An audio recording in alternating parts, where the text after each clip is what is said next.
Hello and welcome back to the As an Aggregator channel. You might be asking yourself, okay, but where am I exactly? Well, in this case, we're going to be cutting into playlist theory for content curators. So, where I want to start is this transit playlist as an ASAP playlist. In terms of playlist theory in general, we've kind of distilled how I like to think about titling playlists, a playlist schema into three distinct categories. First, you have your ASAP playlist. That's just as soon as possible. In many respects, it's represented as a transit playlist. Okay, I have a video.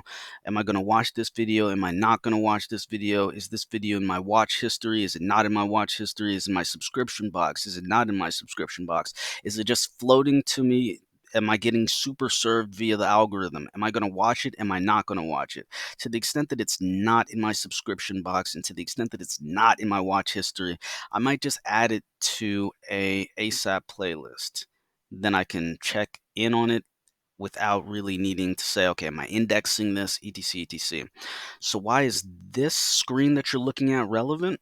Well, from the perspective of playlist theory for content curators, within this process, we've begun to index our subscription box. So what does that mean, colloquially speaking? Okay.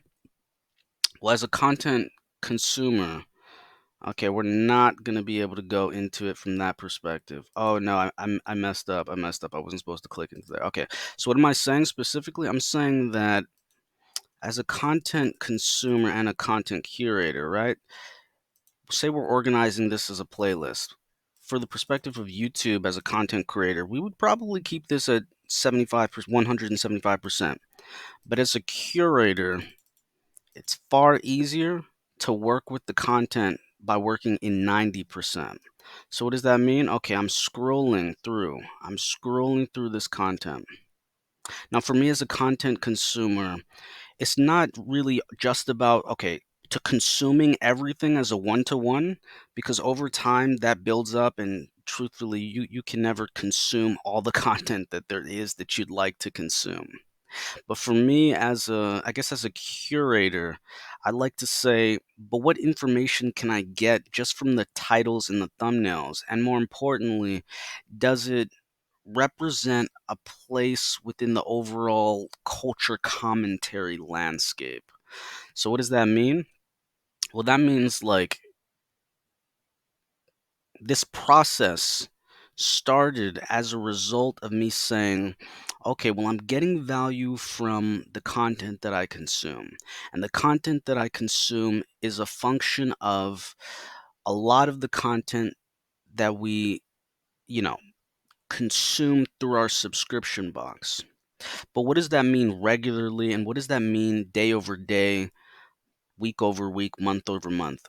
Well, as you can see from this time spent scrolling, all of this time spent scrolling within my subscription box has only led us to about 6 days. 6 days. So if you take the scroll bar and you're scrolling through all of these titles and thumbnails only represent about, okay, now we're now into 4 days. All of these titles and thumbnails only represent about 5 days into our total consumed digest as a result of our subscription feed. So what does that mean for me as a content consumer? That means that if I don't really pay attention to this regularly, then a lot of this is going to slip into, I guess you could call it the unconscious, but to the extent that from the perspective of this as a reflection of my psyche in terms of YouTube as a cybernetic ecology, I pay attention to this. I focus on it. I consume it, and there really isn't that many gaps to the extent that I'm saying what's going on in the culture as a reflection of what's being published. So to the extent that there are gaps, I'm like, oh my goodness, is that a gap in me consuming the title and the thumbnail? Is that a gap in me consuming the content itself? The exploration of this channel as a product of content curation is an exploration in saying, okay, well, what happens if we do versus if we don't experience these as content gaps? What happens if we miss a day? Is that relevant? Is that not relevant? More importantly, is there a way to index this as a surface area of my consume digest, as a surface area of culture itself, without having to necessarily worry or say, oh, well, after about 7 days, after about 10 days, all of this is just going to be moved into the unconscious? Because from the perspective of YouTube as a cybernetic ecology, I just cannot scroll back too much to even get that to be a buffer of relevance. So in trying to figure out, okay, so what do I do? Like, is that relevant? Is that not relevant? Over the course of that, I figured might as well start indexing my subscription box into playlists so that even if I cannot necessarily scroll back to find out what was being published, I can still say, okay, well, on this day, this quarter, this month, this week, this year, this was being published, and this is what I decided to put into this playlist. Okay, so now that you have a little bit of context, let's jump into playlist theory for content curators. Okay, so this is Friday Q1. So if we took this serious from a visualization perspective, we would scroll up to the beginning of this. Okay, so this was 4 days ago. This is pretty much the weekend. This is pretty much Friday in our Consume Digest. So we actually already started organizing. Okay, next, we're going to say, since we already started organizing this, okay, what is this? This is an ASAP Transit playlist for a Friday Quick Pick. Daily Quick. Okay, so what is this playlist itself? This is a dynamic playlist, meaning that that you have the same playlist, but the surface area of the consume can change. So what does that mean? That means that if this was just my normal subscription box, I would just go here and I would click date published oldest. And right there you would see, okay, as if it was my subscription box. Since it's date published, sometimes we add things outside of like it specifically being published. I was doing a deep dive on the Mueller report again. So we had some stuff here. Then we have generalized culture commentary, and then we get to the beginning of Q1 2024, and all of this as published as if it was my subscription box, date published oldest. And then we can flip that to date published newest. From the perspective of playlist curation and organization, I usually do date added newest because it helps me. Okay, what did I just put in? What's relevant? Okay, this is just from 11 days ago, so it's about a week old. So we're completing the Friday entry. And next, okay, since this is a dynamic playlist, okay, we did date published oldest. We did date added newest. Date published newest is just the inverse. Date added oldest is the inverse. And then we have most popular.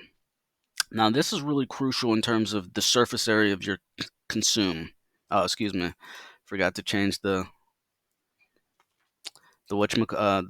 magnification back. Okay, so it's like, how does, from the perspective of playlist theory for content consumers and playlist theory for content curators, as a content creator, you're like, okay, well, I make this content and I have a playlist, or I make this content and this playlist would be relevant for my audience. You might say, okay, well, I'm telling a story, I'm telling a narrative, like what's the value being presented? So you structure that specifically. You have a specific structure that you'd like to play out within this context. Now that's relevant to the extent that I can kind of show this. It's hard for me to navigate it visually.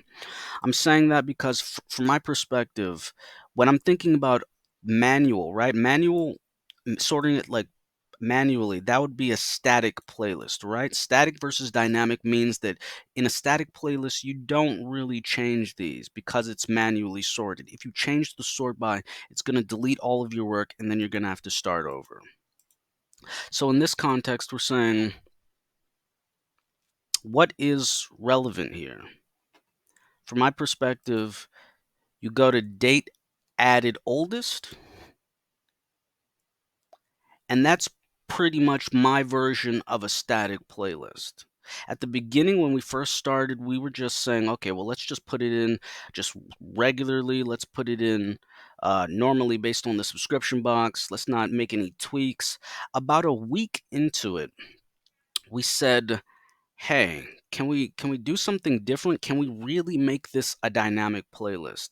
So what did that mean for us? That meant that instead of just putting a video for the specific week, for the specific day in, instead we would say, okay, well, let's actually,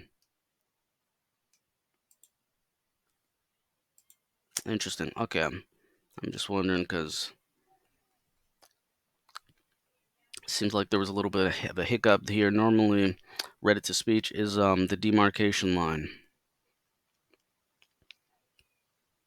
Interesting. Okay, so we said, hey, is there anything that we could do?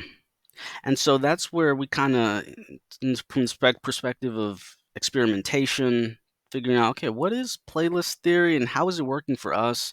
To what extent can it be valuable for content creators as well as content curators? We introduced a transit playlist for the purpose of organizing it to be able to put in to change the stratigraphy. So what does that mean? That means normally this would be what? Date published oldest? Is that what it is? Yeah, normally it would be date published oldest. And we would just put it in like that. It's normal. But then it really wouldn't be that, like, the surface area of what makes a dynamic playlist wouldn't necessarily be achieved. From the perspective of playlist theory for content curators, excuse me, then like we add a second order of surface area that we can use, because now instead of just putting it, okay, we're getting it from the subscription box and then we're moving it directly to the playlist, is that useful? Okay, now we can say, okay, we're moving it into a subscription box and we added it to date added oldest. So now when we choose date added newest or date added oldest, it's including the stratigraphy that we used when we organized the playlist to begin with. Hmm. And again, this is still experimental, so I don't know to what extent it's actually, because it looks like it might be different than what I'm thinking about. But I guess that's the main thesis, to kind of bring it full circle. So this may actually be useful to the extent that you can see, okay, well, if you're a playlist curator, playlist theory for content curators, if you make it a dynamic playlist, then you can say, okay, well, we have it as normally structured. We have it date published, and content consumers can consume it like that. They published old, right? So you can include a rotating cycle for the publication of this specific playlist. Maybe on a specific day, you tell your consumers, "Oh, hey, we're gonna sort of by most popular." You run a poll. Hey, do you guys find this playlist to be like? Can you consume this playlist more easily when it's sorted by date published versus when it's sorted by most popular versus when it's sorted by oldest? etc etc. Okay, so now we're gonna go back to our normal start point, which is date added oldest question mark. Yep, date added oldest. Oh, there we go. I think, yeah, that's what we were doing. So yeah, now it would kind of look, yeah, now it would look normal. So from this perspective, first week we didn't really use an ASAP Transit playlist. Second week, we started introducing it to use it as a stratigraphy. So now this aspect of date added, turns out to be more in alignment with a static playlist as structured by the content creator or content curator. And then the date published, that's just like a subscription box in many respects, barring outliers that are not like temporally relevant. And then you have most popular, which I find that content consumers really appreciate being able to consume a playlist via most popular, because then they can kind of figure out what they're looking for. List. Okay, so this is a ASAP Transit playlist for Friday, Q1 2024. And now I'm just going to do a live edit. What does it mean for me as a content curator to structure this? How am I structuring it as a measure of my consume digest? Let's kind of try to break it down. So normally we definitely usually start with Reddit to speech. We have uh, content from Reddit World News. This is a forum that's summarized using ssmry.com, text to speech from their forum, ported into YouTube. And then, okay, so we have all this other. Hold up. Do we zoom in?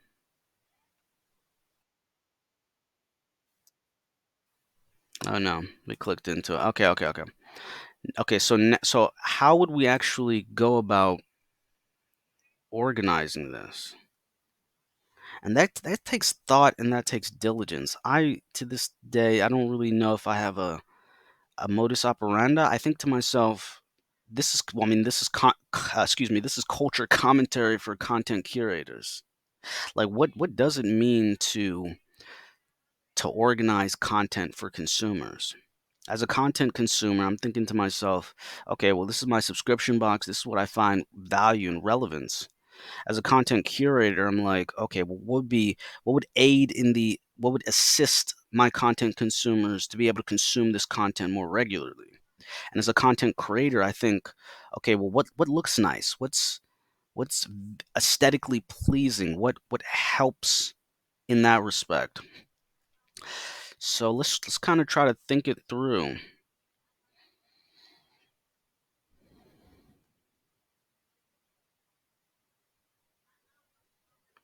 It makes me want to go back to where I started from. Okay, let's start with culture commentary. Let's start with culture commentary. So we're gonna push some of this stuff up to the top,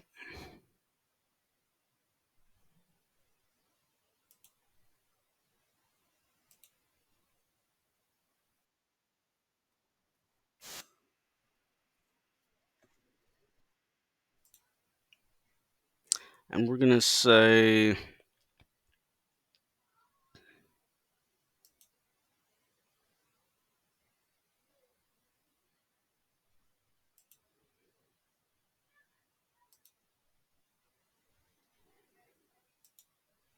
okay, so what we're doing right now is we're just adding a lot of stuff involving culture commentary, and we're moving that to the top.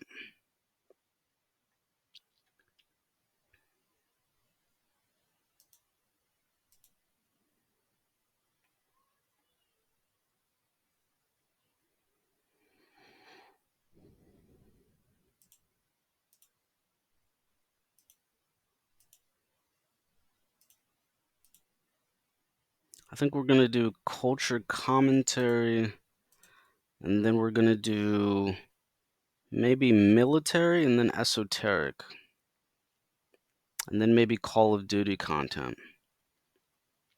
Okay, so we're saying culture commentary. Okay, so let's start with. Okay, we'll move this down. This is a unique channel where they bring up parts of the early television before digital. So they pretty much just rip all those old CDs and they digitize the tapes and they publish it on YouTube.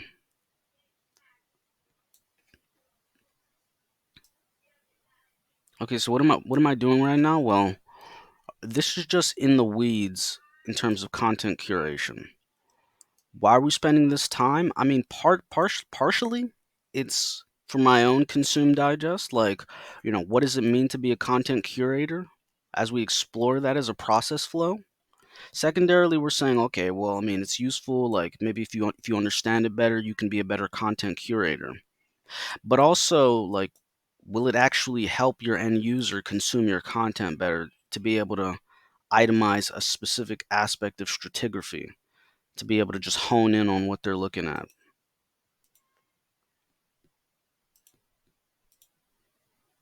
And again, in many respects, there is no right way. We're probably going to hone in on more effective techniques as we develop and build out this as a process flow.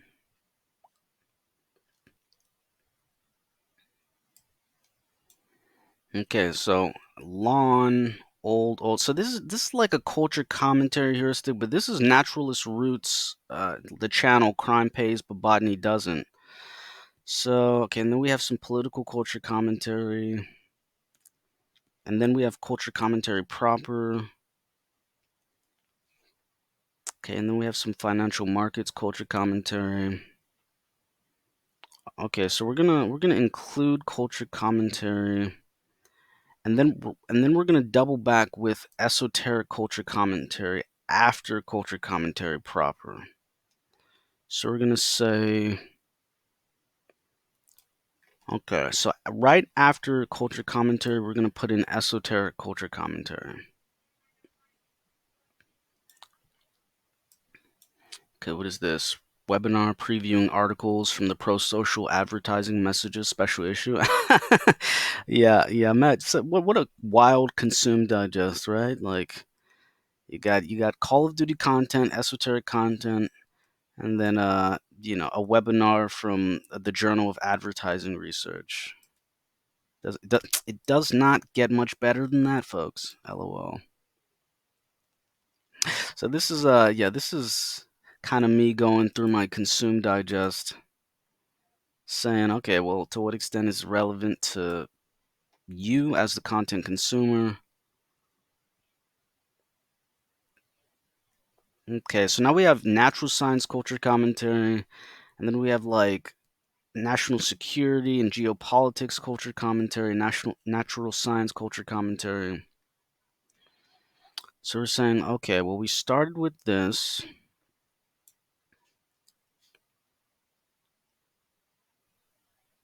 Okay, some more culture commentary. We might include that. See, this is tricky, right? Like as a content curator, I might take. Yeah, actually, the most important part is just to really get the time down. It's not really about like, okay, so what does it mean to do this perfect? I don't even think that is possible. But in looking at it from me as a content curator to kind of learn, like, what type of things am I looking for in how I structure it? What can I learn about my own consume digest based on that? And can it be made useful? Okay, so culture commentary, pretty much, yeah, culture commentary.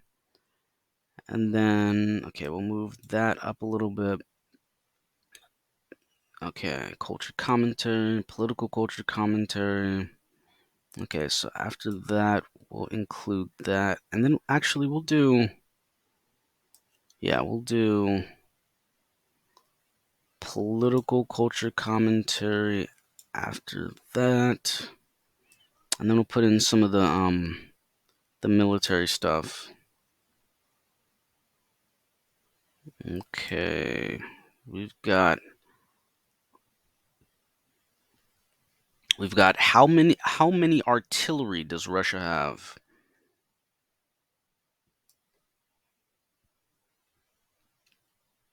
And a piece of content from Defense Updates: Russian Black Fleet's corvette Ivanovets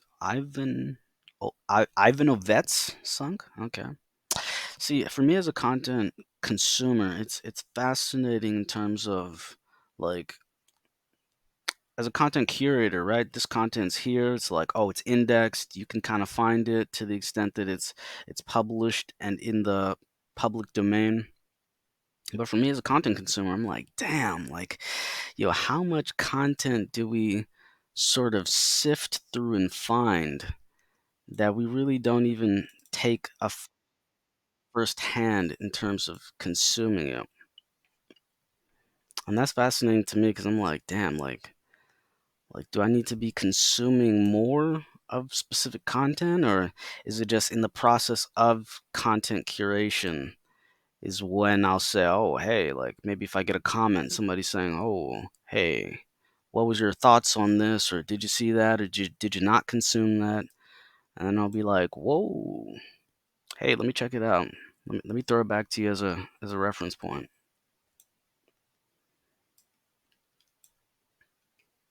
Okay, so here's what I'm thinking.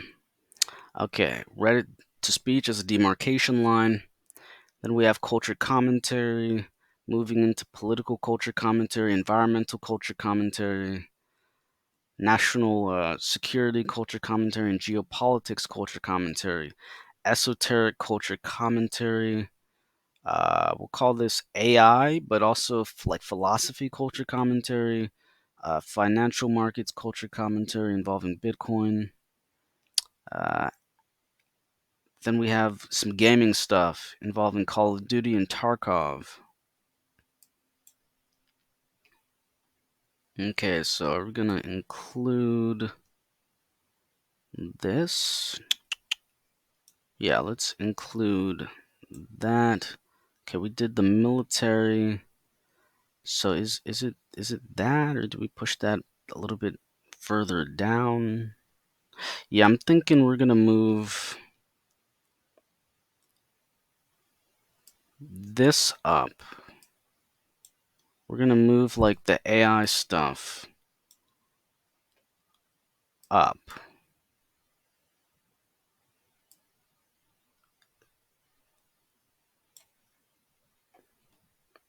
Oh, and I'm really looking forward to these. Normally, if I was just in this process, like not streaming it, I would have a tab to the left of me, uh, and I would just click some of these videos into a new tab, and I would be consuming it concurrently. Okay, delivering effective ventilation. Yeah, we'll say, okay, move that ventilation.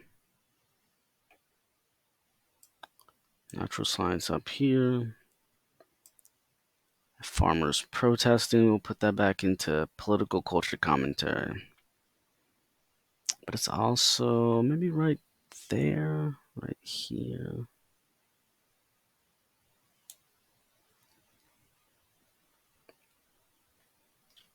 Okay, so let's refresh that so we can get an idea of what's going on.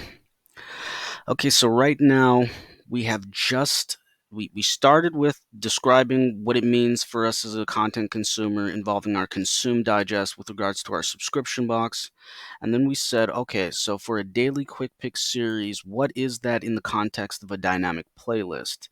And then we showed that date added oldest and date added newest are most similar to the effects that you get with a static playlist via manual organization through the process of adding specific videos within a specific contextual structure. Date published being more like a subscription box. It's just when it was published as it would flow through your subscription box. Most popular is just what are people actually consuming on the platform, and what are the analytics surrounding that.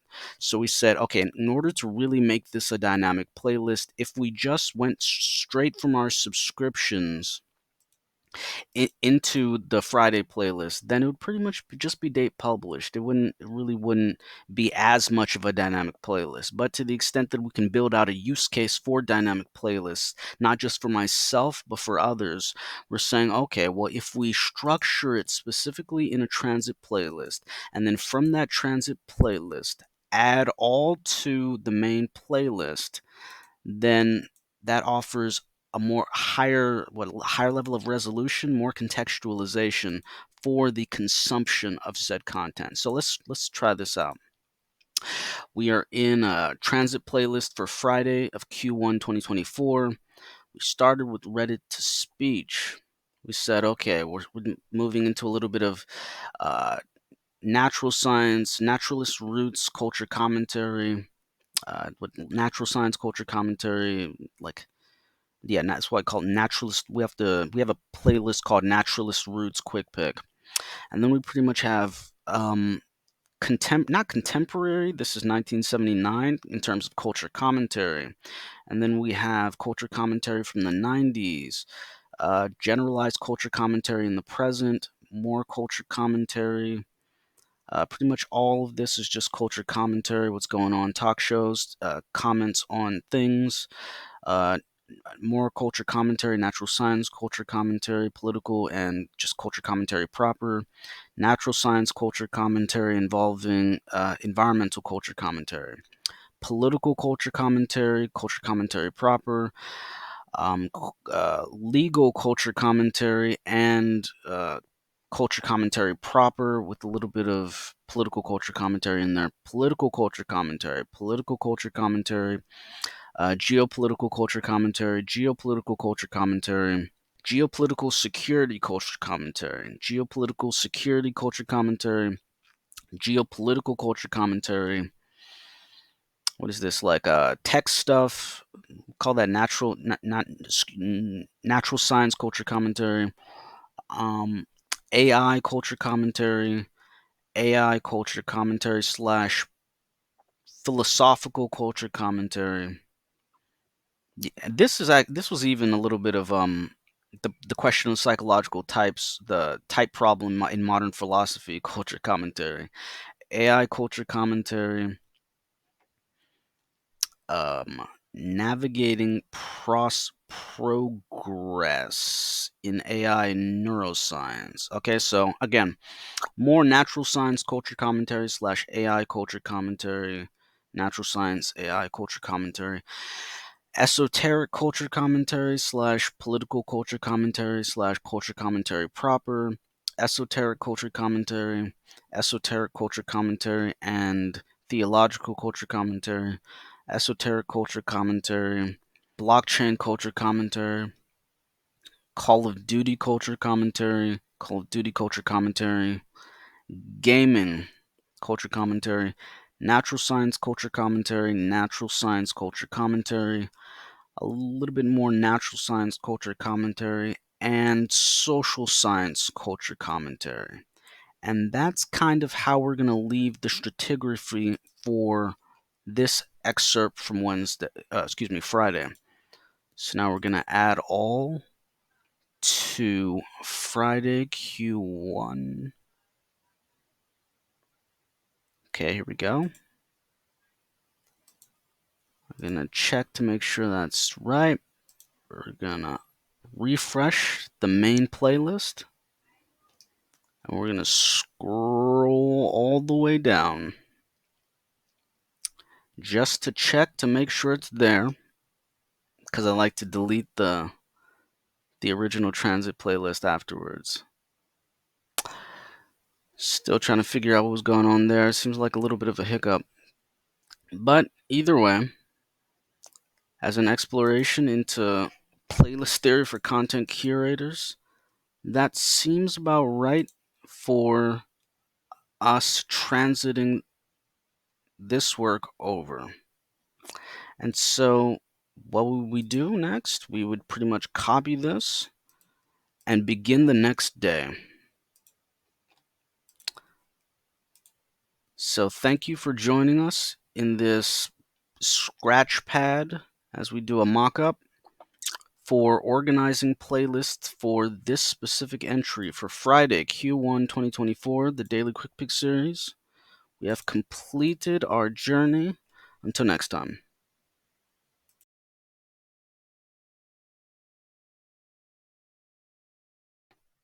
Hello and welcome back. I actually had to add a quick addendum to qualify this as a process flow in terms of building out my ideas in relation to playlist theory for content curators. What we did within the course of this video was we started out by walking through, okay, so how did we start finding a use case for playlists with regards to our consume digest? We said, okay, well, there's so much content out there that we could never ever fully consume, that we still can grab value by just consuming parts of titles and thumbnails.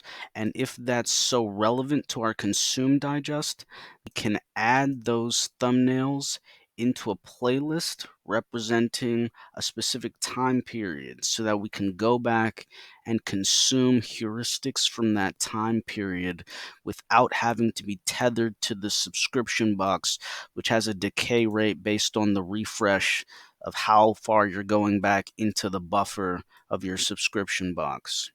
Within the course of that, as an explanation, we said, okay, well, there are three different types of playlists. You have an ASAP playlist, you have a category specific playlist, you have a temporal playlist, and then there might be a plus one in terms of playlist theory, but for this context, those are the main three. So we said, okay, well, we figured out, a category specific playlist, just generalized culture commentary, generalized esoteric topics, generalized natural science content, generalized social science content. In this case, we're discussing a temporal playlist as a reflection of our consumed digest in relation to our subscription box. We're saying, okay, this represents the publication history for Friday, Q1 2024. And then we said, okay, so within the concept of playlist theory, there's a concept of, well, what I'd like to think of as a static versus a dynamic playlist. And this allows you, as the content creator or content curator, to provide greater surface area for your content consumers that may be consuming the content of a specific playlist. Same playlist, different surface area by changing it from most popular, what are people consuming based on what's in this playlist? What are people not consuming? What's the stratigraphy look like? What's the relevance? And then we also have date published.